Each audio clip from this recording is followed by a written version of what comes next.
నేను వెళ్ళిన తర్వాత మా ఆయన గారికి పచ్చకామర్లు వచ్చినాయి, టైఫాయిడ్ జ్వరం వచ్చింది. ఆళ్ళెళ్ళి ఏమన్నారంటే, "నువ్వు అడిగెట్టాక ఈ అబ్బాయికి ఇలా బాలేదు. నీ అడుగు మంచిది కాదు"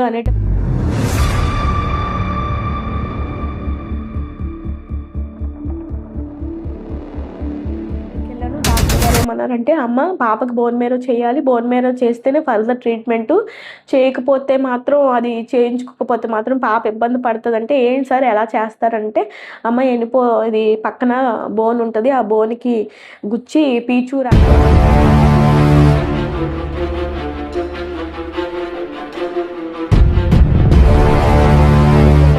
పాపని 9 నెలలు మోసానండి. 9 నెలలు మోసాక 9వ నెల డెలివరీ నొప్పులొచ్చినియి అని నేను హాస్పిటల్‌కెళ్ళేటప్పటికి కడుపులోనే చనిపోయింది.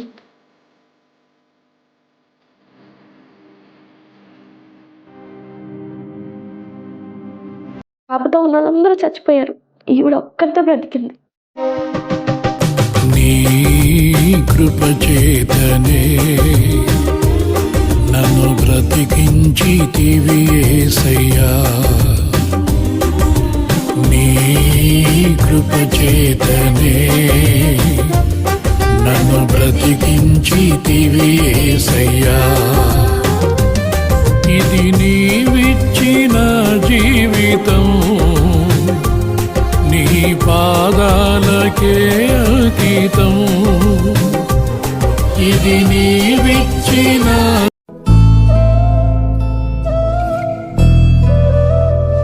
దేవుని నామంలో మీ అందరికీ నా వందనాలండి. నా పేరు జ్యోతి. మాది ఏలూరు, పశ్చిమ గోదావరి జిల్లా. వివాహమైన తర్వాత మా అత్తగారు ఊరనమాట. అయితే మేము హైందవ కుటుంబంలో పుట్టాము. మేము పూర్తిగా చాలా వరకు విగ్రహారాధకులం అనమాట. అయితే మా జీవితంలో రక్షణ లేని స్థితిలో నుండి రక్షణలోకి నడిపించాక దేవుడు అనేక కార్యాలు మా జీవితంలో చేశారు. చెప్పుకోవడానికి కూడా మీకు ఒకటే ఏంటంటే, దేవుడు ఇన్ని కార్యాలు చేయగలడా అని. అయితే మా నాన్నగారు హిందువులేనండి, హైందవ కుటుంబం. ఆయన కూడా విగ్రహారాధన చేసేవారు. ఆయన ఎలాగా దేవుణ్ణి ప్రార్థన చేసుకునేవారంటే, ఆయనకి మేము ముగ్గురం పిల్లలం. అక్కకి తలుపులమ్మ, అన్నయ్యకేమో కరుణాకర్రావు, నాకేమో జోషప్ తండ్రి గారి పేరు జ్యోతి. అయితే మా నాన్నకి అందరు దేవుళ్ళు ఒకటే, వీళ్ళు వేరే వాళ్ళు వేరని కాదు, కానీ చాలా వరకు అందరూ సమానమే అన్న వ్యక్తి అనమాట. అలాంటి కుటుంబంలో మేము వచ్చాము. దేన్ని వేరువేరుగా చూసేవారం కాదు, కానీ మా జీవితంలో ఒకేసారి జీవితాలు తారుమారైపోవడంతో దేవుళ్ళు ఆయన కృపను బట్టి మమ్మల్ని పట్టుకున్నారు. అయితే ముందు మేము ఎలాగా ఫస్టు మా కుటుంబంలో ఎవరైతే రక్షణ పొందారో అది నేను చెప్పగలుగుతాను. అయితే మా తాతగారు వాళ్ళ అమ్మమ్మ గారు దేవుని తెలుసుకున్నారండి. ఆవిడ పతిలేసేవారంట. ఆవిడకున్న బలహీనత అంటే ఒళ్ళంతా మంటలు. ఆ బలహీనత ఆవిడ పోగొట్టమని యేసయ్యని అడిగిందంట.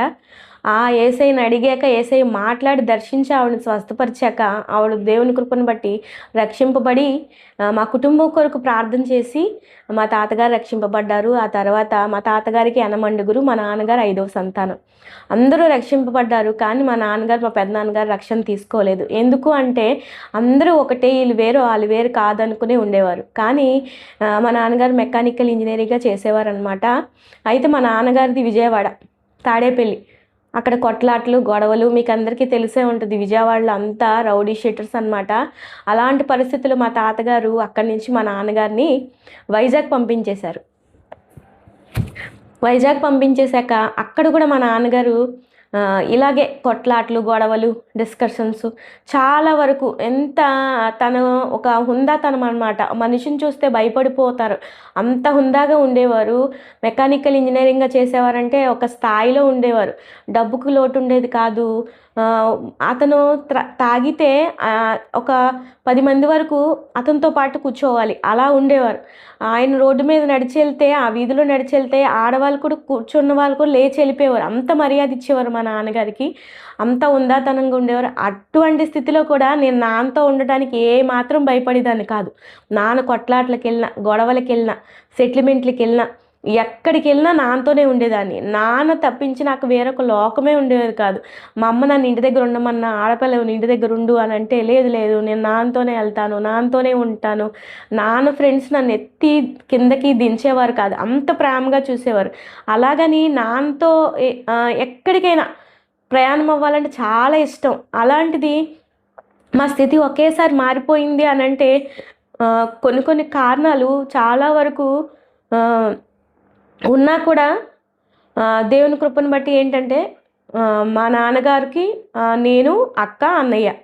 అయితే అన్నయ్యకి మిలిటరీ జాబ్ అంటే చాలా ఇష్టం. అతను చాలా వరకు ఎన్నో ట్రైనింగ్స్కి సెలెక్ట్ అయ్యారు.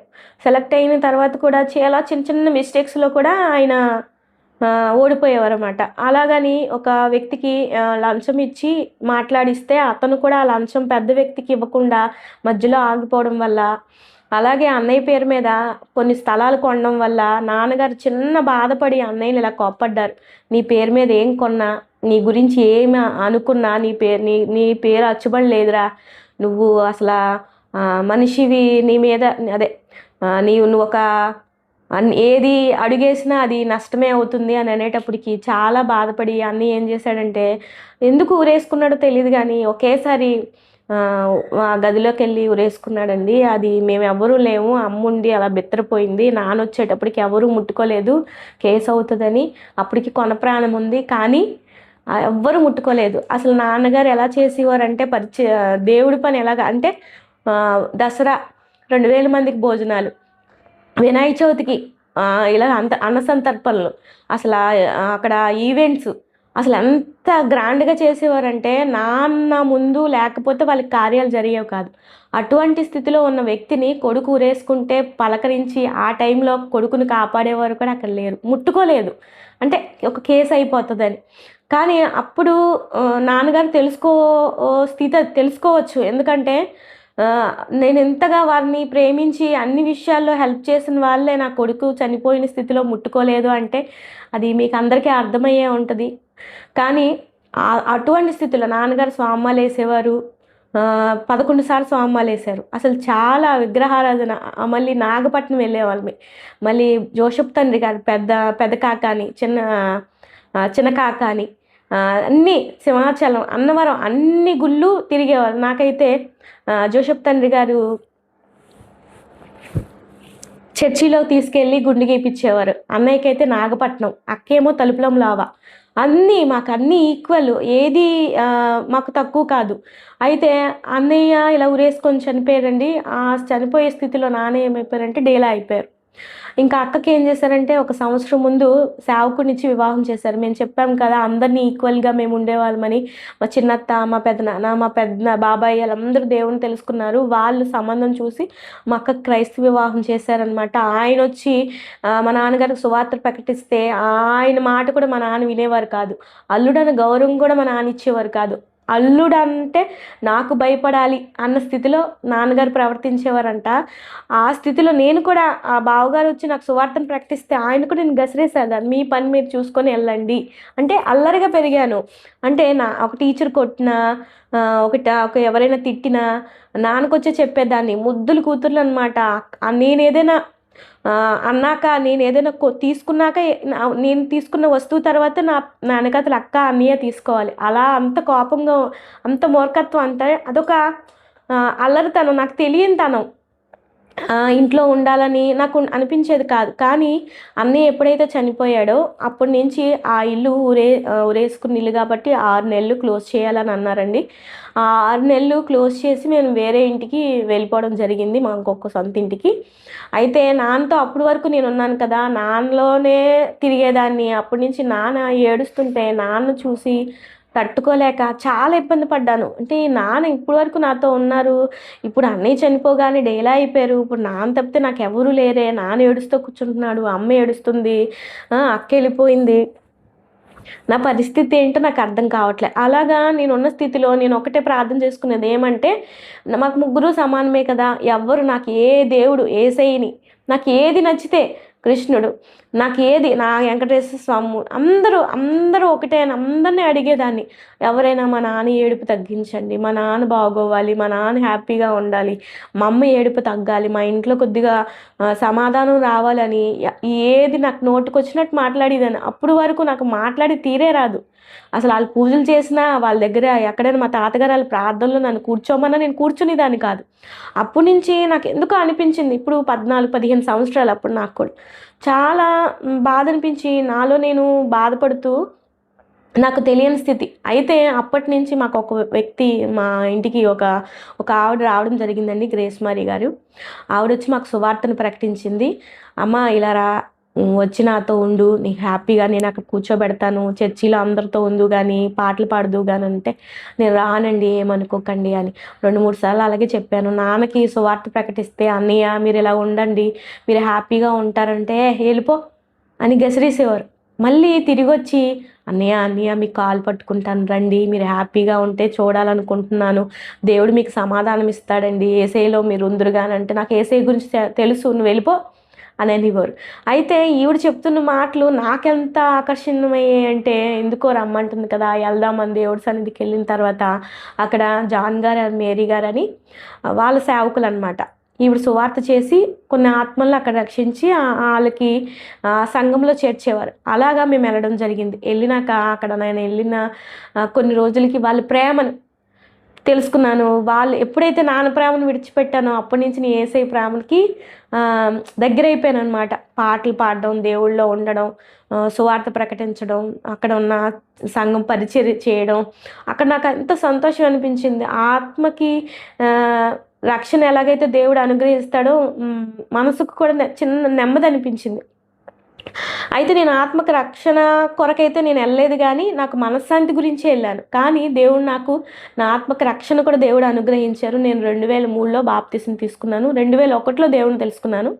2003లో బాప్తిసం తీసుకున్నాను. దేవుడు అలా పరిచయం నడుపుతుండగా నాన్నగారు అనేవారు, నీకు పెళ్లి చేసేస్తాను, నువ్వు బయటి అర్థమాను తిరుగుతున్నావు, దేవుడి పని అంటావు, వద్దు ఆడపిల్ల బయటికి వెళ్ళకూడదని అంటే, సరే చేసేస్తే పెళ్లి చేసేస్తే హ్యాపీగా ఉండొచ్చు,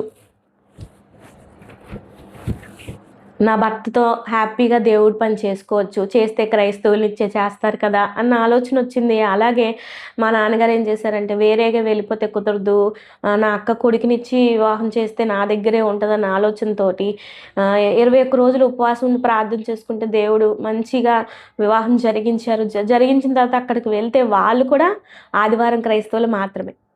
నేనైతే సువార్త పరిచర్య అన్నీ నాకు అలవాటే, కానీ వాళ్ళ దగ్గర ఆదివారం మాత్రమే, అది కూడా టయానికి కాదు, ఏదో ఆఖరిలో వెళ్ళి కూర్చొని వచ్చేయడమే. అమ్మో ఏంటి నా పరిస్థితి ఇలా మారిపోయింది. అక్కడి నుంచి దేవుడికి ప్రార్థన చేసుకుంటూనే ఉండేదాన్ని. అక్కడికి వెళ్ళిన తర్వాత కొన్ని శోధన, ఎలాగంటే నేను అడిగెట్టిన కాలు మంచిది కాదని, వాళ్ళ ఇంట్లో అవసరాలు తీరలేదని, నేను రావడం వల్ల వాళ్ళకి ఇబ్బంది జరిగిందని, ఏదో ఒక సిచ్యువేషన్లో నన్ను అనేవారు, నీకు పని చేత కాదు, నువ్వు పని చేయలేని దానివి అని ఏదో రకంగా. నాకు 19 సంవత్సరాలు వివాహం జరిగిపోయింది, అంతగా నాకు పని అనేది చక్కబెట్టుకోవడం రాదు. కానీ ఏంటంటే కొద్ది గొప్ప జ్ఞానం దేవుడిచ్చిన దయ వల్ల అట్లా ఉండేదాన్ని. అలాగే కొన్ని రోజులకి ఏం చేశాను, అంత భక్తిలో ఉన్నదాన్ని నేను వెళ్ళిన తర్వాత మా ఆయన గారికి పచ్చకామర్లు వచ్చినాయి, టైఫాయిడ్ జ్వరం వచ్చింది. వాళ్ళు వెళ్ళి ఏమన్నారంటే, నువ్వు అడిగెట్టాక ఈ అబ్బాయికి ఇలా బాగాలేదు, నీ అడుగు మంచిది కాదు అనేటప్పటికి నేను ఇంటికి వెళ్ళిన తర్వాత నాకు ఎందుకు అనిపించిందో నాకు ఆలోచన వచ్చింది. తాతగారు తిట్టారు, అందరూ తిట్టారు, నన్ను తిట్టాక నాకు ఒక్కటే అనిపించింది, ఎందుకు బ్రతకడం, యేసయ్య చనిపోతే నీ రాజ్యానికి నేను వెళ్ళను కదా, కానీ నేను ఇక్కడ ఉండలేకపోతున్నాను, అనవసరంగా నేను వెళ్ళి పెళ్లి చేసుకున్నాను, అక్కడ కూడా పరిచర్య జరగట్లేదు, అక్కడ కూడా దేవుడి పనికి వెళ్ళలేకపోతున్నానని పెట్టుకున్న మందులన్నీ ఉంటే తీసి వేసేసుకున్నాను. ఒక 53 మాత్రలు లెక్క పెట్టుకొని వేసేసుకున్నాను. ఇంకా నాన్న పనిలో నాన్న ఏడ్చుకుంటూ అప్పటి నుంచి ఇంకా డిప్రెషన్లోనే ఉండేవారు. ఇంకా నేను చచ్చిపోవాలని డిసైడ్ అయిపోయాను. ఎందుకంటే దేవుళ్ళో ఉన్నాను, కానీ నాకు అనిపించింది ఎందుకో నాకు అడుగు మంచిది కాదంటున్నారు కదా. అంటే నా సమస్యలు చాలా దారుణమైనవి, అంటే నేను తట్టుకోలేను. అంటే ఓపెన్గా మాట్లాడతాను, ఎవరితో నేను ప్రేమగా ఉంటాను. నాన్నను మూర్ఖత్వంగా పెంచలేదు, కానీ ప్రేమతో పెంచారు. కానీ ఎవరైనా మాట్లాడితే తీసుకోలేను, అంటే ఒకరైనా ఒక మాట్లాడితే నేను వెంటనే తీసుకోలేను. మందులు వేసేసుకున్నాను. పడుకున్నాను అనమాట. పడుకున్నాను, నాకే తెలియలేదు. నాన్నొచ్చి లేపారు, లెగలేదు. అమ్మ వచ్చి కొంచెంసేపటికి లేపితే లేచాను. లేచి నాన్న దగ్గర ఏమ్మా అలాగున్నావు అని అంటే, నాన్న మందులన్నీ వేసేస్తున్నాను నాన్న, నాకు ఉండాలని లేదు, అనవసరంగా పెళ్లి చేసుకున్నాను. అమ్మ అలాగా అంటావేమోనని నన్ను కుంకుడుకే నీళ్ళు అన్నీ ఏం పట్టించినా సరే నాకు బయటికి రాలే. అయితే నేను ఒకటే అనుకున్నా, నాన్న నాకు పెళ్ళొద్దు, తనకి చెప్పేయి, నేను ఉండలేను, నువ్వు లేని స్థితి నాకు అవ్వట్లే. అక్కడ నాన్న అలవాటు నాకు. అక్కడికి వెళ్ళాక నాన్న లేడు, కానీ వాళ్ళు పెట్టే బాధలు చెప్పుకోలేను నాన్నకి. అంటే బాధలు అంటే ఏంటంటే ఏదో పెద్ద పెద్ద బాధలు కాదు. అంటే నేను పని చేయలేక, ఆ ఇల్లు చక్కబెట్టుకోలేక నరకం అనుభవించేదాన్ని. భర్తకి ఏ విధంగా సహకరించాలి, అంటే పనిలో ఏ విధంగా, వంట ఎలా చేయాలి, అవన్నీ నాకు చేత కాదు. ప్రార్థన అయితే చేయగలను, కానీ అక్కడికి వెళ్ళాక నీరు గారిపోయిన స్థితి వచ్చేసింది. దేవుళ్ళో ఉన్నాక, అంటే దేవుళ్ళు లేక దేవుడి సన్నిధికి వెళ్ళక దేవుడిని విడిచిపెట్టేంత బాధ వచ్చేసింది. అయితే వేసుకున్నాక ఒక ఆవిడ ఎందుకు వచ్చారో తెలియదు, హాస్పిటల్ దగ్గర పిల్లని తీసుకెళ్ళిపోండి, ఇంక బ్రతకదు, కడుపులోకి అన్నీ ఇమిడిపోయాయి, బయటికి రావట్లేదు అనేటప్పటికి ఒక ఆవిడ డ్రింక్ తాగిన వెంటనే అవన్నీ బయటకు వచ్చేసినాయి, మెడిసిన్ అంతా. ఇంకా దేవుడి కృపను బట్టి దేవుడిని ఒకటే అడిగాను, దేవా ఇలాంటివి నేను ఎప్పుడు చేయను, ఎందుకు నేను నీరు గారిపోయాను, నీళ్ళలో ఉన్నాక కూడా నేను ఎందుకు ఈ స్థితిలో ఉన్నాను, నన్ను ఎందుకు బ్రతికించావు, కానీ నేను ఎలాగైనా సరే పర్ఫెక్ట్గా ఉండాలి, ఎన్ని బాధలైనా నేను పడాలి, కానీ ఇవన్నీ నేను తట్టుకోవాలనుకొని ప్రార్థన చేసుకున్నాను. అయితే ఇంకా సమస్యలు పెరిగిపోయాయి. ఈయన చెల్లికి క్యాన్సర్ వచ్చింది. అయితే ఆవిడ నేను వెళ్ళాక చనిపోయింది. క్యాన్సర్ వచ్చి ఒక 3 నెలల్లో, నాకు ఆగస్టులో పెళ్ళయింది. ఆగస్ట్, సెప్టెంబర్, అక్టోబర్, ఆవిడ డిసెంబర్లో చనిపోయింది. ఇదొక నింద. ఎన్ని నిందలు అంటే భరించడానికి కూడా నాకు ఒక ఓపిక రావాలి కదా. అయితే చనిపోయింది, అది నీ వల్లే. ఇంకా నేను ఏం చేశానంటే దేవుడిని ఒకటే అనుకుంటున్నాను, నేను చచ్చిపోకూడదు, నేను ముందు చేసింది చాలా తప్పు, ఇంకా రెండోసారి కూడా ఇది నేను చేయను, నేను పర్ఫెక్ట్గా ఉంటానని దేవుడి దగ్గర నిబంధన చేసుకున్నాను. అయితే ఈవిడ చనిపోయినప్పటికీ నేను కన్సీవ్ అయ్యాను. 19 సంవత్సరాలకి, పెళ్ళైన 3 నెలలకే దేవుడు నాకు గర్భఫలం ఇచ్చారు. మా అత్తగారు ఏమన్నారంటే, గర్భఫలం వద్దమ్మా అప్పుడే, ఇప్పుడే చిన్న వయసు కదా, తీసేసుకో అన్నారు. అన్ని మందులు వాడాను, ఏం తినాలో అన్నీ తినేశాను, అన్నీ తిన్నా సరే పోలే. అయితే ఈవిడ చనిపోయింది కదా, చనిపోయేటప్పుడు ఆవిడలాగే పుట్టాలి అని నేను అనుకుని, ఆ ప్రాబ్లం తిరిగి రావాలని నేను కోరుకోలేదు. తను క్యాన్సర్తో చనిపోయింది. అయితే పాప నాకు 2005లో వివాహం జరిగింది. 2006లో పాప పుట్టింది. పాప పుట్టిన వెంటనే 3వ రోజుకో 2వ రోజుకి వెంటనే జ్వరం స్టార్ట్ అయ్యింది. అప్పటి నుంచి ఒకరోజు బాగుంటే ఒకరోజు బాగుండేది కాదు, ఒకరోజు విరోచనాలు, ఒకరోజు వాంతులు, ఒకరోజు ఏదో ఒక బాధ, బలహీనత. బయట పిల్లలతో ఆడేది కాదు, బయటకు వచ్చేది కాదు, అందరూ జబ్బు పిల్లని కన్నావని అనేవారు. బలహీనత, ఏది తిన్నా పడేది కాదు, వెంటనే వాంతులు అయిపోయేవి. అయితే ఇలా బాధపడుతుంటే నన్ను చూటుపోటు మాట్లాడేవారు, జబ్బు పిల్లని కన్నావు, ఆ పిల్ల ఎందుకు పనికొస్తుంది, బయటికి రాదు అని అంటే, నేను ఒక్క దగ్గర మోకాలేసి దేవుని సన్నిధిలో ప్రార్థన చేసుకునేదాన్ని. నా పిల్లకి ఓపిక ఇవ్వండి, లేకపోతే ఏదైనా బాధ ఉంటే బయట పెట్టండి, ఎప్పుడు హాస్పిటల్లేనా, ఎప్పుడు ఇలాగే తిరగాల. మాకున్న పరిస్థితుల్లో అప్పుడు ఏంటంటే, నాన్న అంత స్థాయిలో ఉండి కూడా మాకు ఎంతో కొంత కట్నం ఇచ్చి వివాహం జరిగించి పంపించేశారు. వీరికున్న పరిస్థితిని బట్టి, వాళ్ళ చెల్లికున్న బలహీనతను బట్టి వీరు కూడా చాలా స్థాయిలోంచి, అంటే కొంత స్థాయిలో అప్పుల పాలైపోయారు. అయితే అక్కడికి వెళ్ళాక ఈయనకున్న 3 ఆటోలు, అప్పుడు ఆటో వేసేవారు, సొంత దగ్గరోలే కదా, ఆటోలు అమ్మేశారు. తనకున్నవన్నీ ఇలాగా అప్పుల్లో మునిగిపోయాయి. అయితే ఇప్పుడు ఆయన కార్ డ్రైవింగ్ చేసేవారు, 2000 శాలరీ.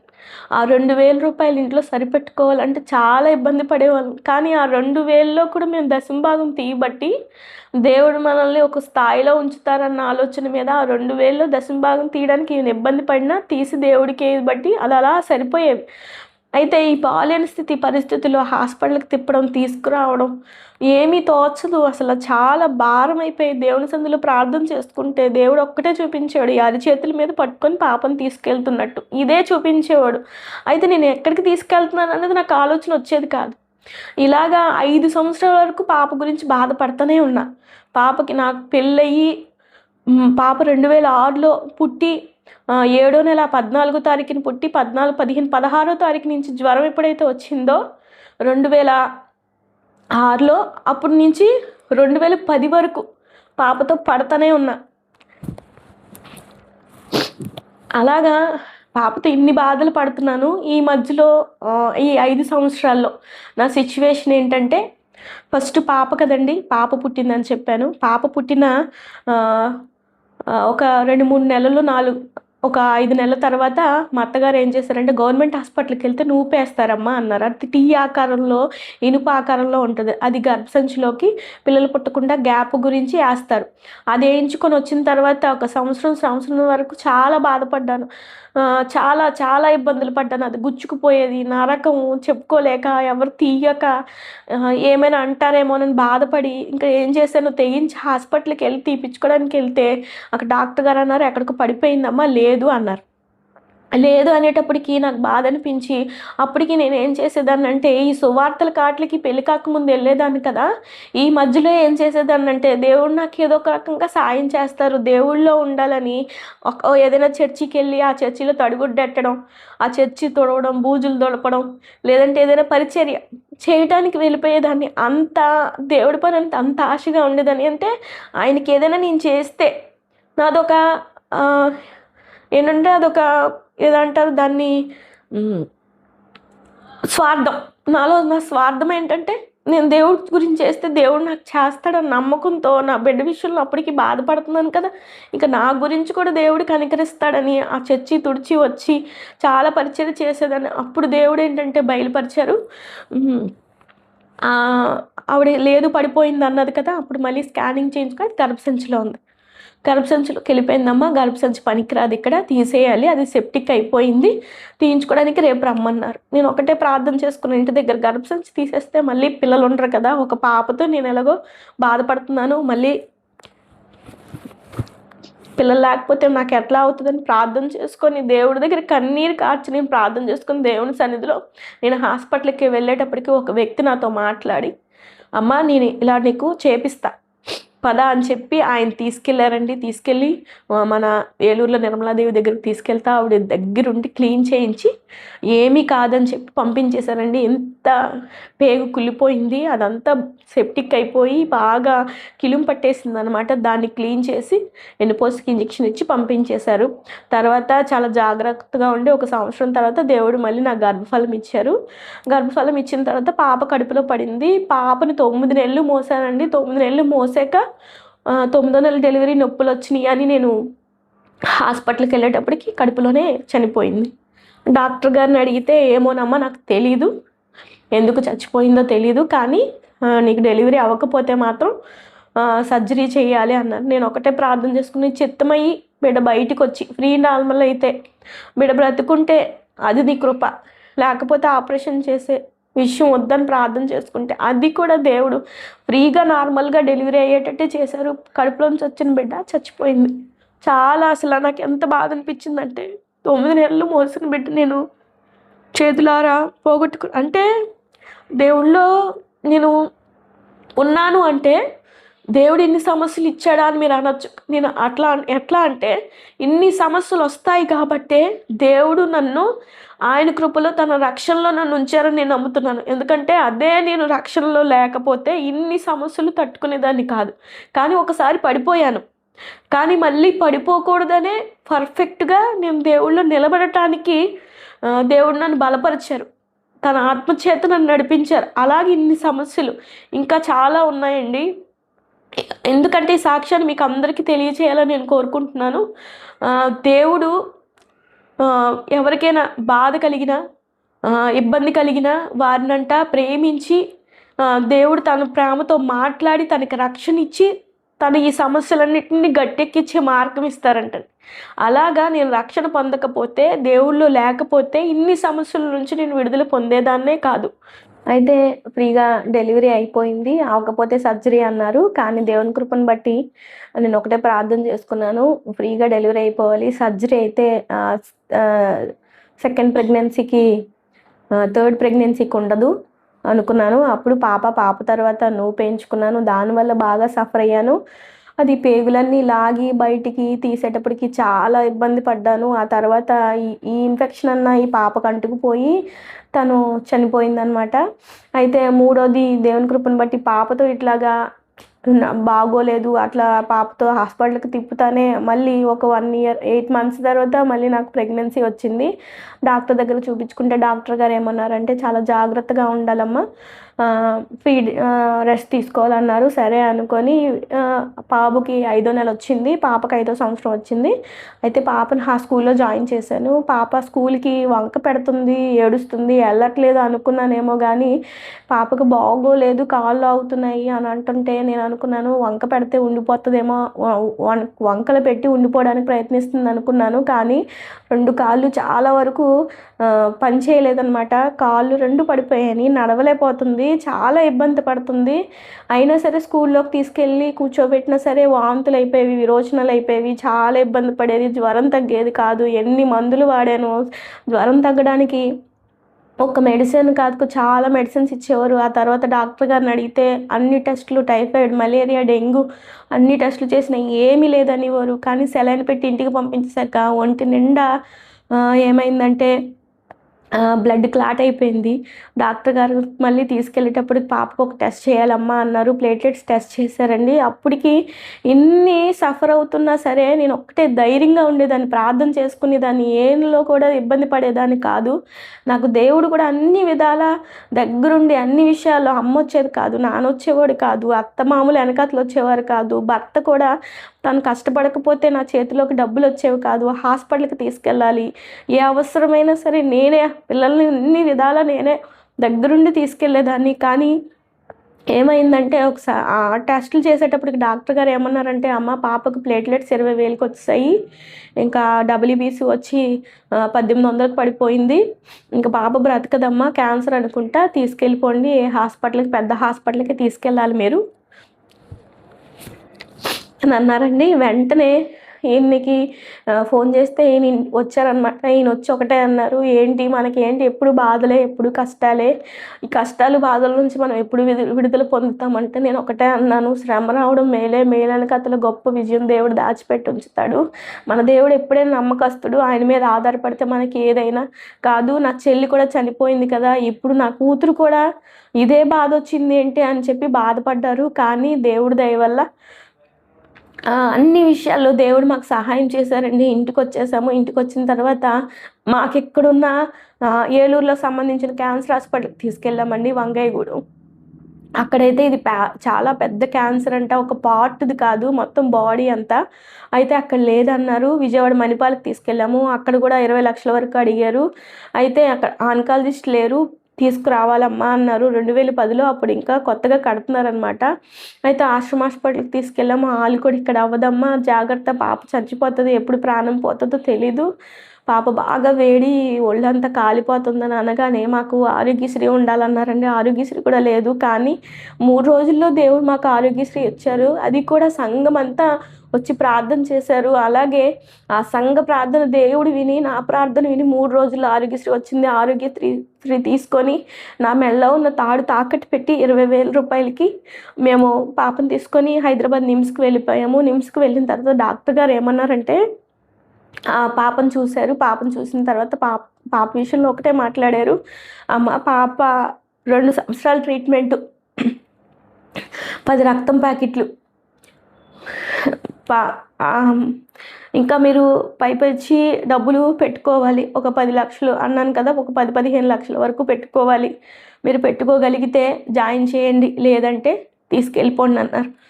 అది కాదు సార్, మేము జాయిన్ చేస్తాము అని ఒకే మాట మీద ఉన్నాం, నేను నా భర్త, మా ఫ్యామిలీ అంతా అన్నారు, వద్దు, ఇంత ట్రీట్మెంట్ చేసినా బ్రతకదంట కదా, చచ్చిపోతుందంట కదా, ఇంటికి తీసుకెళ్ళిపోదామను. లేదు నా దేవుడు బ్రతికిస్తాడు అని నేను నమ్మకంతో నా భర్త నేను హాస్పిటల్లో జాయిన్ చేయడానికి ప్రయత్నించాం. ఈలోపు మాలాగే ఇంకొక అబ్బాయికి చెప్పారండి, ఇదే ప్రాబ్లము, ఇదే సిచ్యువేషను, వాళ్ళ ఇంటికి తీసుకెళ్ళిపోయారు. అయితే కిందకి వీళ్ళందరూ వెళ్ళి ఎంక్వైరీ చేసుకొచ్చారంట. ఎంత క్యాన్సర్ పేషెంట్ అయినా సరే ట్రీట్మెంట్ చేసిన తర్వాత చచ్చిపోతారంట, 2-3 నెలలే బ్రతుకుతారంట, ఇంకా బ్రతకరంట అని నేను చెప్పగానే కొద్దిగా నీరు గారిపోయినట్టు అయిపోయాను. కానీ నేను ఒకటే అనుకున్నాను, రేపొద్దున యేసయ్య అనేక మంది అడుగుతారు, నీ దేవుడు ఏం చేశాడని. అప్పుడు నేను ఎవరికి సమాధానం చెప్తాను చెప్పండి? నేను నీ బిడ్డని. ఎందుకంటే నేను ఒకటే మీ దగ్గర తీర్మానం చేసుకున్నాను, నువ్వు నన్ను నడిపిస్తావని. నేను అదే ఆశతో ఉన్నాను. నేను నా భర్త నీ దగ్గర ఒకటే అడుగుతున్నాను, నా బిడ్డను బ్రతికించండి, నీ సేవ కొరకు నా బిడ్డను వాడుకోండి, నేను కూడా అనేక చోట్ల నీ సువార్తను ప్రకటిస్తానని చెప్పి దేవుడి దగ్గర వాగ్దానం తీసుకుని నేను అప్పటికి వస్తువులు పెట్టుకునేదాన్నండి. అవి కూడా నేను పెట్టుకొని అనుకుని దేవుడి దగ్గర తీర్మానం చేసుకున్నాను. అలాగే నా బిడ్డను 5,000 రూపాయలు కట్టి హాస్పిటల్లో జాయిన్ చేసాం. వెంటనే రక్తం ప్యాకెట్ ఎక్కించారండి, ప్లేట్లెట్స్ ఎక్కించారు. ప్లేట్లెట్స్ అప్పటికి పడిపోయాయి. రెండు కాళ్ళు చేతులు పని చేయట్లేదు. మొత్తం ఒళ్ళంతా బ్లడ్ క్లాట్ అయిపోయి గడ్డలు కట్టేసినాయి. మళ్ళీ చర్మంలో ఇంతంత చిన్న ఫైబ్రాయిడ్స్ అనమాట. అప్పటికి చాలా బలహీనతతో బాధపడుతుంది. ఎక్కించిన కొన్ని రోజులకి, ఒక 2-3 రోజులకి లేచి నుంచొని ఒక ముద్ద అన్నం తింటుంది. అయితే అక్కడ సిచ్యువేషన్ ఏంటంటే, బయటికి వచ్చేటప్పటికి శవాల మూటలు తీసుకెళ్ళేవారు, వచ్చేవారు, కడుపు నొప్పి అనేవారు, కాలు నొప్పి అనేవారు, లోనికి వచ్చేవారు. ఏదో ఒక బలహీనత వచ్చేది, వెంటనే ఐసీయూలోకి తీసుకెళ్ళారు. చచ్చిపోతే మళ్ళీ తీసుకెళ్ళి మార్చిలో పడేసేవారు. ఇక్కడ నుంచి పైప్ లైన్లు ఉండేవి, ఈ పొట్టలోంచి పైప్ లైన్లు ఉండేవి. క్యాన్సర్ పేషెంట్లని, ఏదేదో కిడ్నీ పేషెంట్లని. మేము ఎక్కడికంటే నిమ్స్ పంజాగుట్ట అండి, పంజాగుట్టలో 6 బ్లాక్, అది చాలా ఎమర్జెన్సీ దగ్గర తీసుకెళ్ళి పాపని వేశారు. ఆ చిన్న పిల్లల స్థానంలో నాకు ఒక్క కూతురికైనా, నా చిన్న బిడ్డకైనా క్యాన్సర్ వచ్చింది అనుకున్నాను. కానీ ఆ తర్వాత తెలిసిందండి, అక్కడ 10 రోజులు ఉన్నాక ఆ సిచ్యువేషన్లో చాలా విపరీతమైన బాధ అనమాట. ఆ మనుషులు చూడలేకపోతున్నాము, ఆ మూటలు కట్టిన శవాలను చూడలేకపోతున్నాము. ఈయన అన్నారు, బయటికి రాబాకు, నువ్వు అసలే ప్రెగ్నెన్సీతో ఉన్నావు కదా, భయపడతావు, నువ్వు లోనికి వెళ్ళంటే కొంచెం గొప్ప నాకు ధైర్యం, చాలా ధైర్యం. ఆ ధైర్యం మీద నేను వచ్చేదాన్ని, చూసేదాన్ని. పిల్లకి ట్రీట్మెంట్ చేయించినప్పుడు అన్ని విధాలా ఉండేదాన్ని. ఢిల్లీ వెళ్ళిందండి టెస్ట్. ఢిల్లీ వెళ్ళినప్పుడు పాపకు బ్లడ్ తీసి ఢిల్లీ పంపిస్తే ఇది జీన్స్ పరంగా వచ్చిందన్నారు. సేమ్ మా ఆయన గారు చెల్లికి ఉంది అదే డిసీజు, మా పాపకు వచ్చి. అప్పుడు వాళ్ళందరూ కామయ్యారనమాట. అంటే జబ్బు పిల్లని కన్నావు అన్న వాళ్ళందరూ నోరు మూసారు. అదైతే నేను ఒకటే అంటాను, దేవుడు ఎప్పుడైనా సరే మన తోడుగా ఉంటే మన నిందని, అవమానాన్ని దేవుడు చూస్తాడు. ఒకేసారి ఆ అవమానాన్ని, నిందని తీసేస్తాడండి. కానీ అవమానం, నింద ఎందుకు పడ్డామో ఆలోచించాలి. అది కూడా మన మంచికే అనుకోవాలి. నేనైతే అప్పటి నుంచి ఇప్పటి వరకు స్థిరంగానే నిలబడ్డాను దేవుళ్ళు. అయితే అదే స్థిరత్వం నా బిడ్డను బ్రతికించింది అనుకుంటాను. అయితే పాపని హాస్పిటల్లో జాయిన్ చేసాం. జాయిన్ చేసిన 10 రోజుల వరకు అబ్జర్వేషన్లో ఉంచాము. ఉంచిన తర్వాత డాక్టర్ గారిని అడిగాను, సార్ ఒకసారి ఇంటికి వెళ్ళి వస్తానండి అంటే, లేదమ్మా ఇప్పుడు ఎలాగెళ్ళిపోతావు అని ఆయన అన్నారు. ఒక పక్కన ఉన్న డాక్టర్ గారు అన్నారు, ముందుంది ముసలి పండుగ, ఏంటి వెళ్ళిపోతాను అంటున్నాను. మేడం నేను కడుపుతో ఉన్నాను, కాళ్ళు లాగేస్తున్నాయి, చూడలేకపోతున్నాను మేడం, బాగా రేడియేషన్ ఉంది ఇక్కడ, ఆ సెలైన్లు మందులు పెడుతుంటే ఆ మందులకి నాకు కళ్ళు మంటలు అని నేను బాధపడితే, వద్దొద్దు ఇంకా బోల్ టైం ఉంది, కావస్తే ఎవరినైనా పిలిపించుకో, నువ్వు ఉండలేకపోతే అనేసి అన్నారు. సరే లేదండి నేను వెళ్ళిపోతాను అని అంటే, లేదు ఉండాల్సిందే అని అక్కడి నుంచి చిన్నపిల్లలు బ్లాక్ మార్చారనమాట. మారిస్తే నా కూతురికి క్యాన్సర్ అనుకున్నాను. నా కూతురు కన్నా చిన్న పిల్లలు కూడా ఉన్నారండి. చూస్తే నేను అలాగుండిపోయాను. ఆ మందుల వల్ల ఒళ్ళు వచ్చేసి లావ్ అయిపోయి ఒక 2-3 నెలలు ఉండి మమ్మల్ని తీసుకొచ్చి వెల్కమ్ చెప్పిన పిల్లలే ఒక నెల 2 నెలలు ఆగిపోయాక ఫోన్ చేసి చనిపోయారు అని చెప్తుంటే కాళ్ళు చేతులు వణికిపోయావన్నమాట. చాలా నరకం. చిన్న పిల్లలు. నేను నా కూతురికి ఆ క్యాన్సరు, నా కూతురికి అని బాధపడ్డాను. కానీ నా కూతురు లాంటి వాళ్ళు చాలామంది ఉన్నారు. అవన్నీ చూస్తున్న సిచ్యువేషన్లో నాకు భయం వేసింది. ఒకటే అనుకున్నాను, దేవుడా నా తోడుండు, నా బిడ్డకు తోడుండు, ఇక్కడ ఎంతమంది అయితే ఉన్నారో వాళ్ళందరికీ సహాయం చేయమని ప్రార్థన చేస్తే, నేను వ్యతిరేకంగా కానీ ఏ రోజు వాళ్ళని బ్రతికిస్తున్నా బిడ్డను బ్రతికించమని ప్రార్థన చేశాను. అయితే ట్రీట్మెంటు డాక్టర్ గారు అన్నారు కదా, ముందుంది ముసలి పండుగ అని. అయితే అప్పుడు స్టార్ట్ చేశారండి ట్రీట్మెంట్. ఏంటంటే నేను 2010లో పాపను తీసుకెళ్ళాను కదా, 2010 నుంచి ట్రీట్మెంట్ స్టార్టింగు.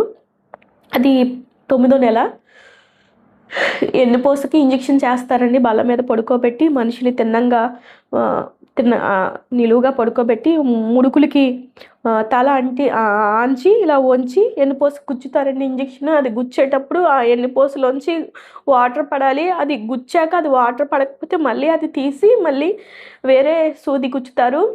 గుచ్చేటప్పుడు బిడ్డ అమ్మ అని అరిచేది. ఆ బాధ నేను భరించలేక అంటే నా కూతురికని కాదు, అక్కడ అంతమందికి జరిగినా సరే నా కూతురు అనే చిన్న ఎఫెక్షన్ ఎవరికైనా ఉంటుంది కదా, ఆ బాధ భరించలేక యేసయ్యా నా బిడ్డను కాపాడు అని ప్రార్థన చేసుకునేదాన్ని. అక్కడ నేనుంటే కడుపు మీద కాలుతో తన్నేసి ఇది పట్టుకోలేకపోయేదాన్ని.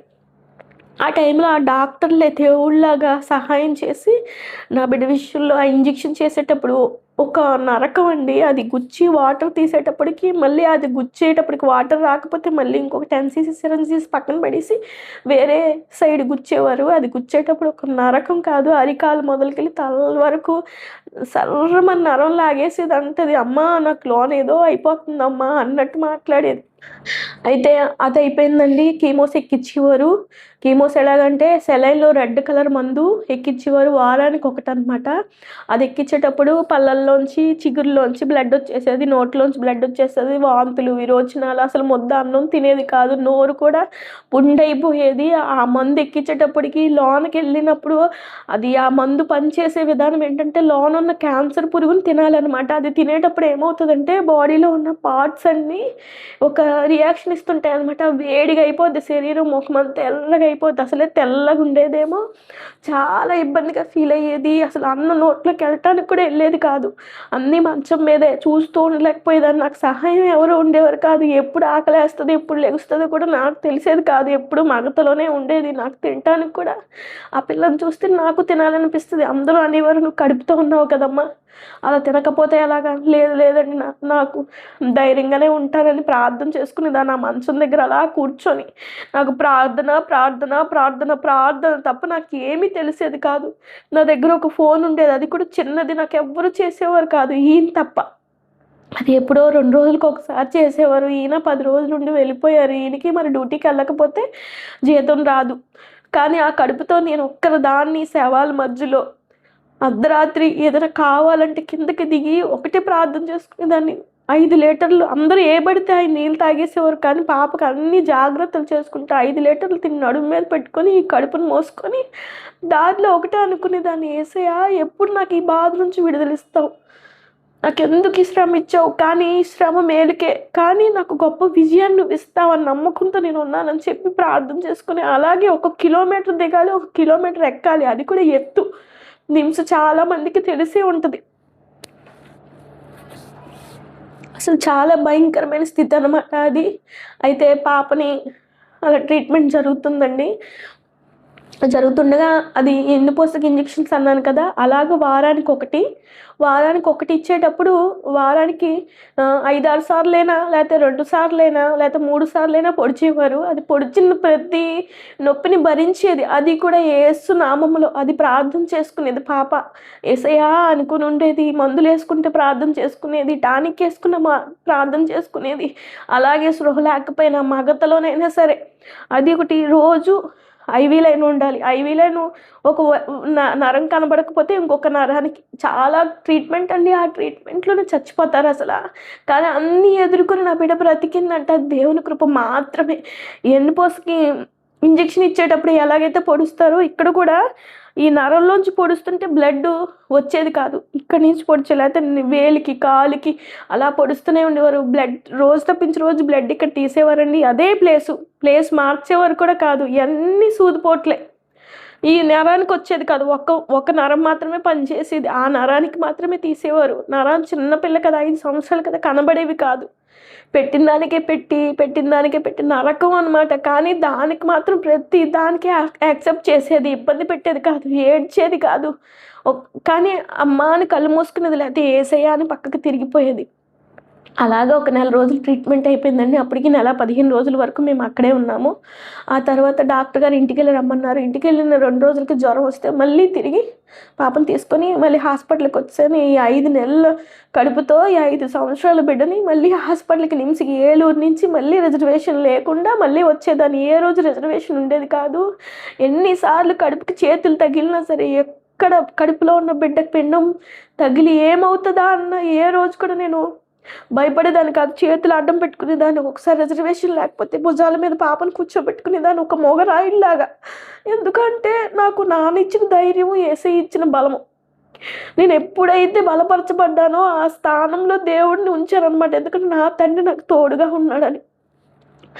ఆ స్థానంలో నేను ధైర్యంగా ముందుకెళ్ళాను అనమాట. ఈ సాక్షి మీకు ఎందుకు చెప్తున్నాను అంటే,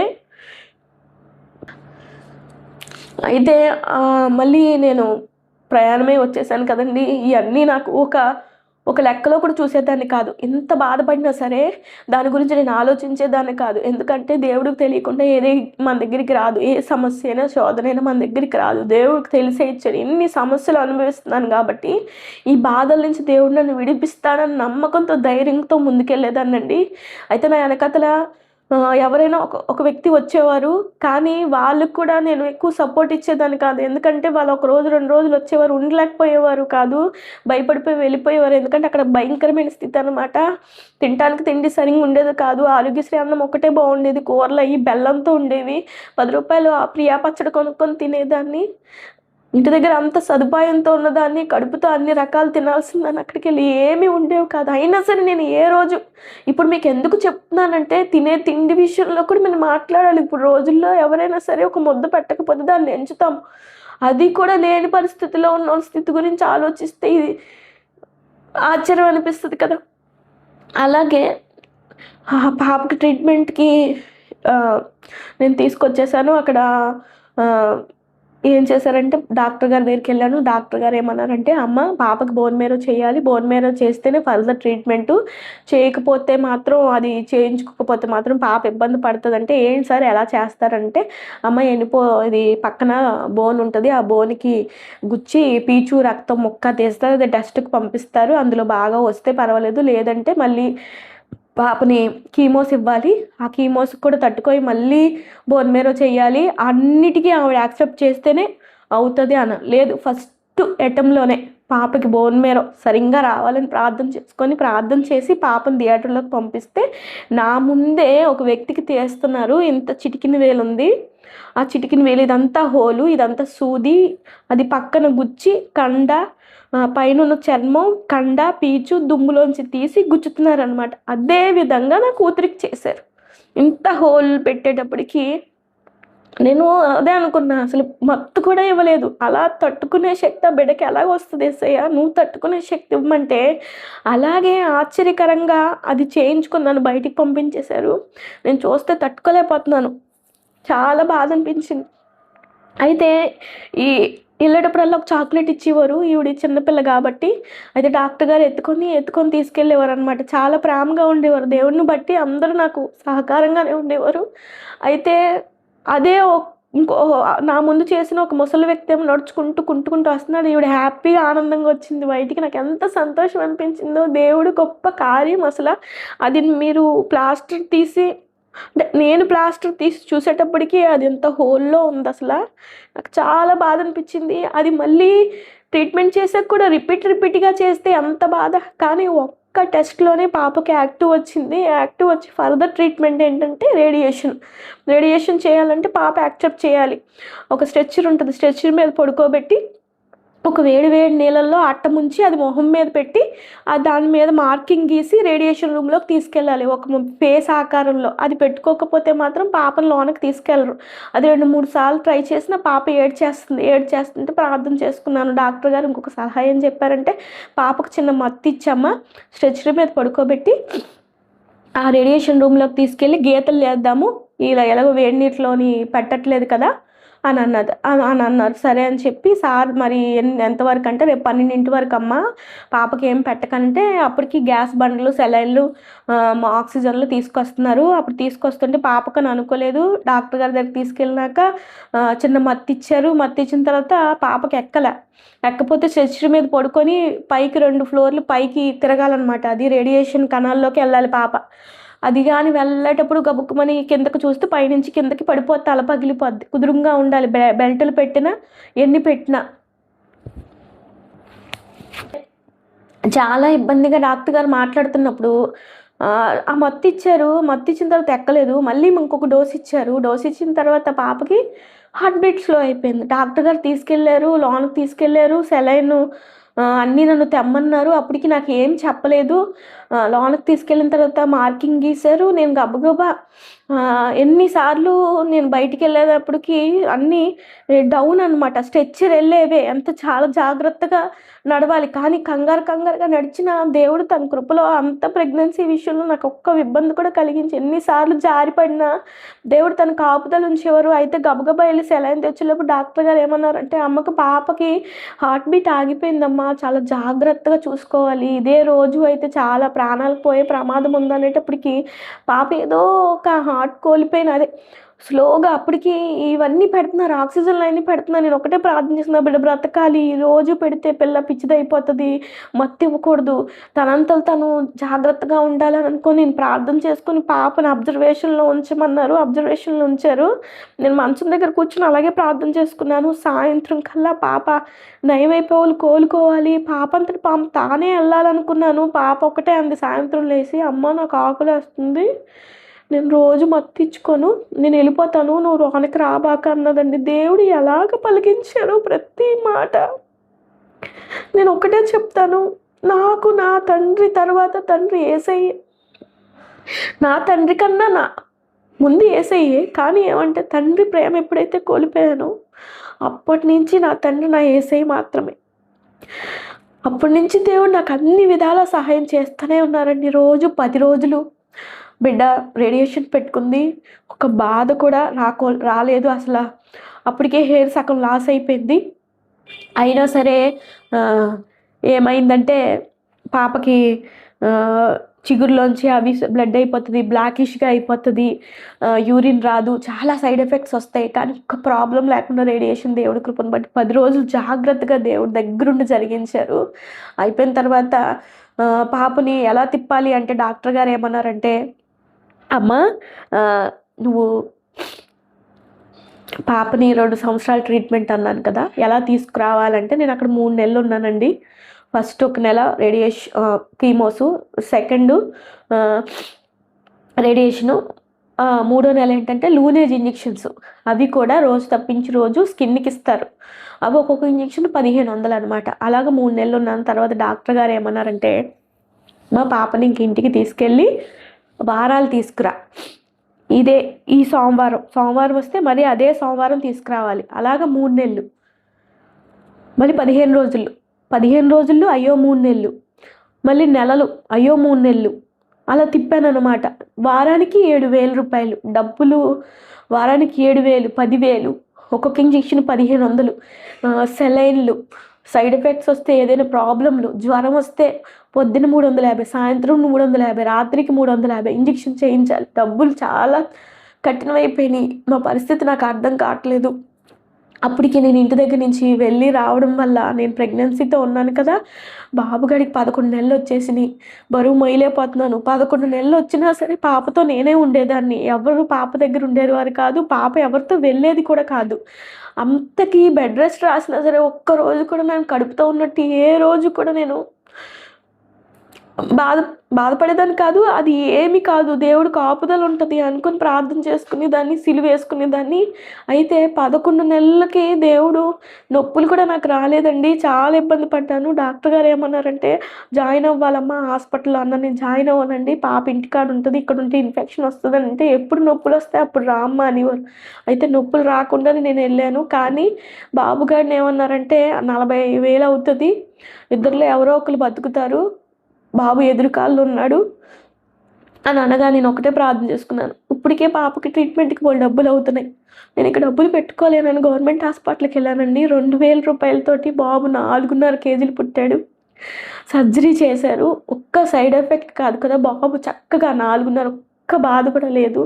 అప్పుడు దేవుడు కార్యం చేశారు. అయితే బాబుని వదిలేసి పాపను తీసుకెళ్లాల్సి వచ్చేది. మరి నాతో పాటు బాబుని తీసుకెళ్తే హాస్పిటల్కి రానివ్వరు. అలాగ నేను అన్ని నెలలు, అన్ని వారాలు, అన్ని సంవత్సరాలు నేను అలా తిరగడం జరిగింది. అలాగ 2014 వరకు తిరిగాను. ఇక్కడికి మీకు అర్థమై ఉంటుంది, ఇంత ట్రీట్మెంట్ జరుగుతుంది, 3 నెలలు 4 నెలలే అంది.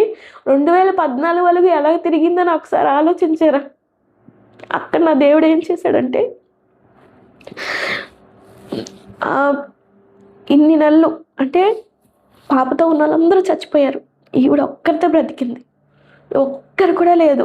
వాళ్ళందరూ ఫోన్ చేసి ఏమని ఎవరు తెలుసా, జ్యోతి పాపకి ఏం పెడుతున్నావు, ఏం తినిపిస్తున్నావు, అంత బలంగా ఉంది. మా పిల్లలందరూ చచ్చిపోయారు, మంచం మీద ఉండి చంపి అమ్మా అని అడుగుతున్నారు అని ఫోన్ చేసినప్పుడు నాకు ఒక పక్కన భయం ఉండేది.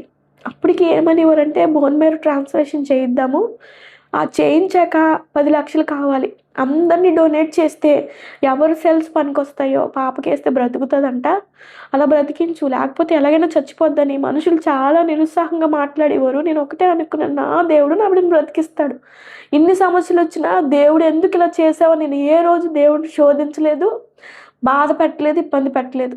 నా దేవుడు, నేను ఎప్పుడైతే ఆయన మీద నమ్మకంతో ఉన్నానో, ఎప్పుడైతే నన్ను చనిపోయే స్థితిలో దేవుడు బ్రతికించాడో అప్పటి నుంచి ఇప్పటి వరకు దేవుళ్ళు బలంగానే ఉన్నాను, నా బిడ్డను బ్రతికిస్తాడని నమ్మకంతోనే ఉన్నాను.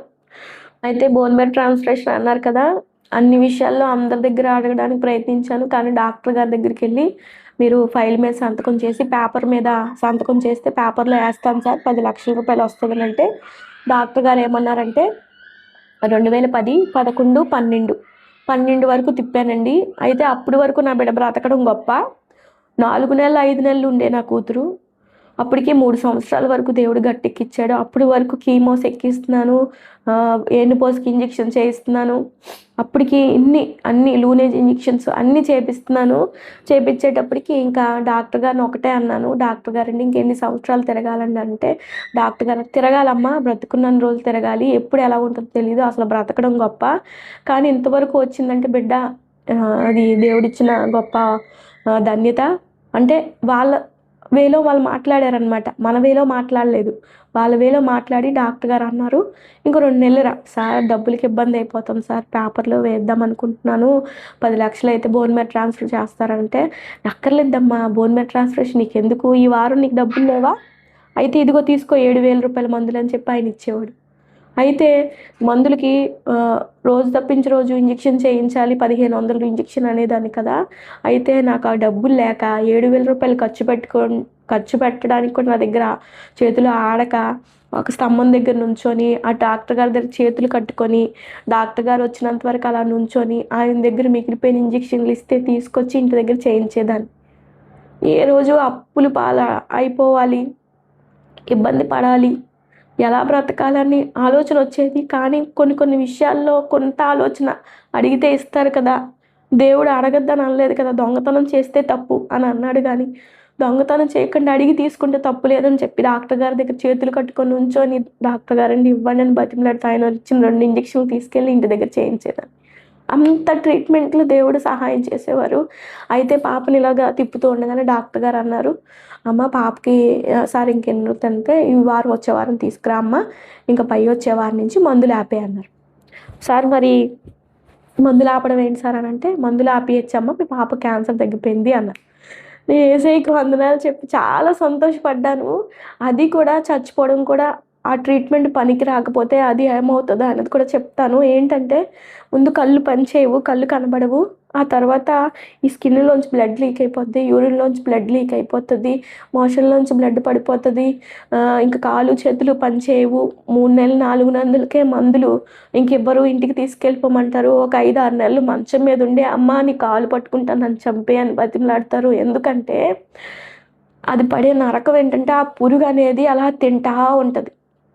న్యూస్ ఛానల్స్తో చూపిస్తున్నారు, ఎంతోమంది హీరోలు వెళ్ళి పలకరిస్తున్నారు కదా, అదే సిచ్యువేషన్ నా కూతురుది. ALL లుకేమియా, 3 నెలలు 4 నెలలు తప్పితే ఎగస్ట్రా బ్రతికే స్థితి కాదు. అలాంటి నా కూతుర్ని దేవుడు బ్రతికించి ఈ స్థితిలో ఉంచారు. ఈ సాక్ష్యం అనేక మందికి నేను ఎందుకు చెప్తున్నాను అంటే, ఎంతోమంది క్రైస్తవులు శ్రమ వచ్చినా శోధ వచ్చినా దాని నుంచి వెళ్ళిపోతున్నారు. కానీ శ్రమలో శోధనలో దేవుడు మనకు తోడుగా ఉంటారు. ఎప్పుడైతే శ్రమ వచ్చిందని విడిచిపెట్టేస్తామో అప్పుడు కూడా దేవుడు చెయ్యి మీరు విడిచిపెడతారు, ఆయన మాత్రం మన చెయ్యి విడిచిపెట్టడు. మనం విడిచిపెడితే ఆయన ఇంకా మనతో రాలేరు. నేనైతే ఏ రోజు విడిచిపెట్టలేదు, ఏ రోజు దేవుడిని శోధించలేదు, బాధ పెట్టలేదు, ఇబ్బంది పెట్టలేదు. నాకు ఎందుకు ఎంత శ్రమ ఇచ్చావని అనుకోండి నేను అనుకోలేదు. ఎందుకంటే నువ్వు రక్షణ ఇవ్వకపోతే, నువ్వు ఇప్పుడు నీ బిడ్డగా నన్ను తీసుకోకపోతే ఇన్ని శ్రమలు నేను అనుభవించేదాన్ని కాదు, ఆనాడే చచ్చిపోతే నేను ఇక్కడ ఉండేదాన్ని కాదు. నా బిడ్డను బ్రతికించుకున్నాను, సజీవురాలుగా అనేక మందికి సాక్ష్యం చెప్పే స్థితిలో ఇప్పుడు నన్ను ఉంచాడు. అనేక రకమైన ప్రాంతాలకు వెళ్ళి దేవుని సువార్త నేను ప్రకటిస్తున్నాను, నా బిడ్డ గురించి చెప్తున్నాను. బిడ్డ బ్రతికింది. 2010 నుంచి ఇప్పటి వరకు 20 సంవత్సరాలు నా బిడ్డను బ్రతికించాడు దేవుడు. కాపుదల్లో ఏ ప్రాబ్లము లేదు. బైపీసీ సెకండ్ ఇయర్ చదువుతుంది. నీట్ కూడా దేవుని కృపను బట్టి రాస్తాను, దేవుడి పరిచయం చేస్తాను. ఎంసెట్లోనైనా చిన్న సీట్ వస్తే చాలు, నేను కట్టుకోలేను, కానీ బిడ్డ చదివి నర్సింగ్ అయినా చేసి దేవుని పరిచయం చేయాలని ఆశపడుతుందండి. చిన్న సాక్ష్యం దేవుడు దీవించును గాక. ఆమె సాక్ష్యం కూడా ఉందండి. నాకు 2021లో బ్రెయిన్కి సర్జరీ అయిందనమాట. చాలా ఎమర్జెన్సీగా దేవుడు నా పక్షాన గొప్ప కార్యం చేశారు. అసలు ఈ స్థితిలో నేను ఉండేదాన్ని కాదు. అప్పుడు నా కూతుర్ని బ్రతికించిన దేవుడు నన్ను బ్రతికించక మానుతాడా అన్న స్థితి నాది. అంత గొప్ప ధైర్యం అనమాట దేవుళ్ళలో నాది.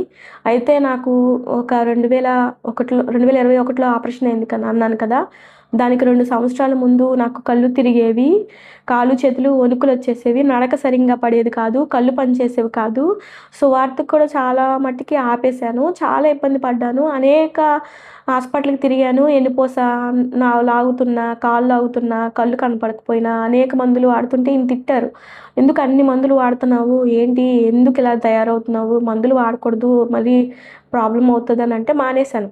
నేను ఒకటే అనుకున్నాను, నీ చిత్తమైతే నన్ను బయలుపరచండి. ఇన్ని బాధలా, ఇన్ని మందులా, ఎందుకు పడలేకపోతున్నాను, కళ్ళు సరిగ్గా కనబడతలేదు, బైబిల్ చదవలేకపోతున్నాను, నడక సరిగ్గా పడతలేదు, సువార్తకి వెళ్ళలేకపోతున్నాను, అరవలేకపోతున్నాను, తల మీద ఇలా చేసి ఇలా టచ్ చేయలేకపోతున్నాను, బరువు, బాధ. అయితే దేవుడు ఆ విషయం నుంచి కూడా నన్ను గట్టెక్కించారు. ఒకేసారి ఎమర్జెన్సీ అయిపోయిందనమాట. ఒక కాలు చెయ్యి లాగేసింది. ఇంకా వెంటనే నేను హాస్పిటల్కి తీసుకెళ్తే డాక్టర్ గారు బ్రెయిన్కి స్కానింగ్ చేయించమన్నారు. మరుసటి రోజు వెళ్ళాము. ఆ రోజు నైట్ ఏదో ఇంజెక్షన్ చేశారు. ఆ ఇంజెక్షన్ చేసిన తర్వాత డాక్టర్ గారు ఏమన్నారంటే, మార్నింగ్ తీసుకెళ్ళాక, అమ్మ నీకు బ్రెయిన్లో ప్రాబ్లం ఉంది, ఇది మా హాస్పిటల్లో కాదు, వేరే హాస్పిటల్ కని, నన్ను ఇంకో మా ఏలూరులో భువనేశ్వరి హాస్పిటల్ కని మా ఏలూరులో ఇంకొక హాస్పిటల్కి నన్ను పంపించారు. డాక్టర్ గారి దగ్గరికి వెళ్ళాను. డాక్టర్ గారు ఏమన్నారంటే, అమ్మ నీకు బ్రెయిన్లో నీటి బుడగ లాంటిది, ఒక వాటర్ బబుల్ లాంటిది ఒకటి చేరుకుంది, ఇక్కడ ఉంది. అది ఉండడం వల్ల నీ బ్రెయిన్ని నొక్కేస్తుంది, దానివల్ల నువ్వు పని చేయలేకపోతున్నావు. అయితే వీలైతే సర్జరీ, లేదంటే మందులు. సర్జరీ చేస్తే చనిపోతానని ఆయనకి తెలుసు. సర్జరీ చేయకూడదని తర్వాత సజెషన్ ఇచ్చారు. ముందైతే సర్జరీ చేయాలన్నారు. సరే, సర్జరీ అవసరం లేదు కదా అని అనుకున్న టైంకి నాకు హ్యాపీ అనిపించింది. మందులు ఇచ్చారు, మందులు తీసుకున్నాను. మందులు 3 నెలల వరకు మందులు వాడాను. నిద్ర బిళ్ళలతో కలిసి ఉదయం 6-7 వేసుకుంటే సాయంత్రం 8 బిళ్ళలు వేసుకునేదాన్ని. ఎన్ని బిళ్ళలు వేసుకున్నా నొప్పి తగ్గేది కాదు, నిద్ర మాత్రం పట్టేది. రాత్రిపూట కళ్ళు కనిపించేవి కాదు. ఒక్కొక్కసారి తుమ్మినా దగ్గినా కళ్ళు తిరిగి పడిపోయేదాన్ని. ఎవరైనా నాకు సపోర్ట్ ఉండాలి. నా భర్త నాకు వండి పెట్టేవారు, నా పిల్లలు నాకు సహకరించేవారు, నేను మంచం మీద ఉండేవాదాన్ని. డాక్టర్ గారు అన్నారు, ఏ పని చేయకుండా రెస్ట్ తీసుకోమంటే, ఎన్ని నెలలండి నేను అలా రెస్ట్ తీసుకోవాలి, నేను ఇలా ఉండలేకపోతున్నాను, బేగా ఏదో ఒకటి చేయండి, నేను ఏం చేయాలమ్మా అని గసిరేశాడు. ఈయనతో నేను గసిరించుకోవడం ఏంటి, ఏసయ్య ఆయన నన్ను ఎందుకు గసురుతున్నాడు, ఆయనకి నువ్వే కదా జ్ఞానం ఇచ్చావు, నువ్వెందుకు మళ్ళీ ట్రీట్మెంట్ చేయమంటే ఆయన చేయట్లేదు అని ప్రార్థన చేసుకొని ఇంటికి వచ్చేసానండి. ప్రార్థన చేసుకొని డాక్టర్ గారిని అడిగినా ఆయన సహాయం చేయలేదని చెప్పాను కదా. డాక్టర్ గారితో ఏసైతే ఒకటే అన్నాను, నాకు మంచి డాక్టర్ని చూపించు, నాకు క్లియర్ అయిపోవాలి, నేను ఉండలేకపోతున్నాను ఇలాగని ప్రార్థన చేసుకుంటే, ఒక వ్యక్తి ఈయన పనిచేసే ఆయన విజయవాడలో ఆంధ్ర హాస్పిటల్లో ధర్మపురి శివకుమార్ గారు ఉన్నారని చెప్పారండి. అక్కడికి మేము వెళ్ళాము. ఆయన ఏమన్నారంటే, అమ్మ నీకు ఆపరేషన్ చేసేయాలి, అన్నీ రెడీ చేసుకొని వచ్చి అన్నారండి. సెప్టెంబరు నెలలో మేము వెళ్ళడం జరిగింది. 2021 వెళ్ళాము. వెళ్ళినప్పుడు డాక్టర్ గారు అన్నారు,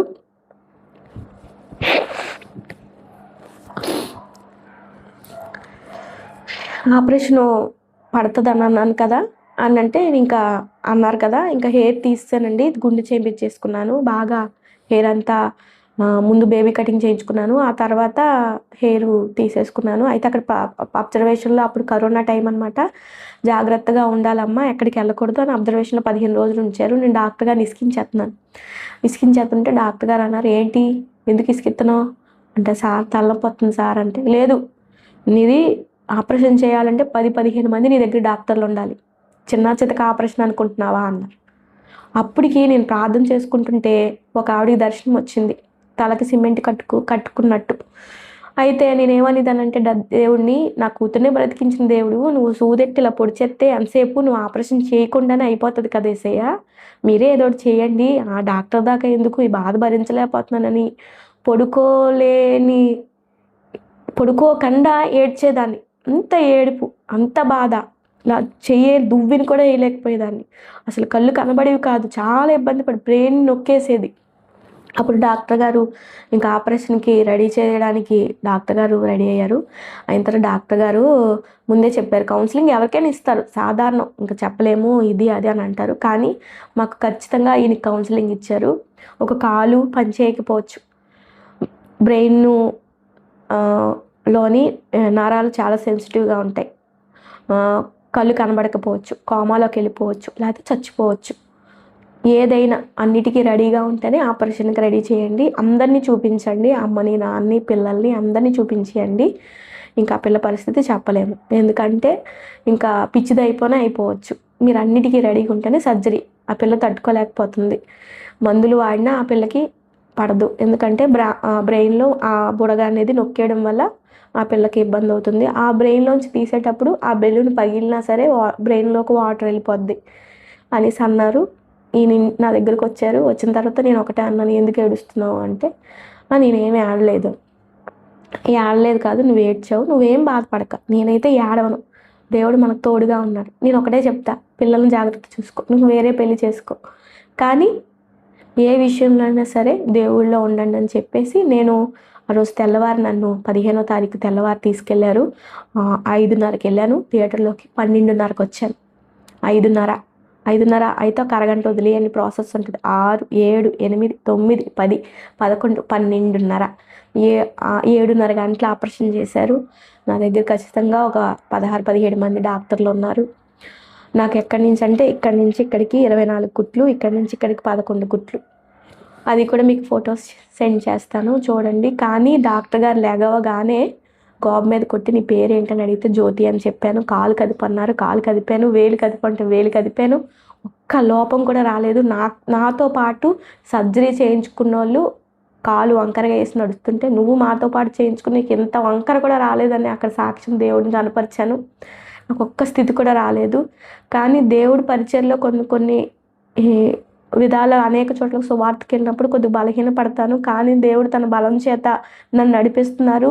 అయితే నాకు ఉదయం ఒక పిట్స్ రాకుండా ఒక ట్యాబ్లెట్, నిద్రమత్తు ట్యాబ్లెట్ ఇస్తారు, అవి కూడా మీకు చూపిస్తాను. అవి కూడా మానేశాను దేవుడు సువార్తలో, దేవుడి పరిచర్యలో. కానీ దేవుడు నన్ను ఇప్పటి వరకు తన కృపలో ఉంచి అనేక చోట్ల సువార్తకు ఉపయోగపడే స్థితి నాకు అనుగ్రహించారు. ఈ చిన్న సాక్ష్యం దేవుడు దీవించును గాక. ఆమేన్.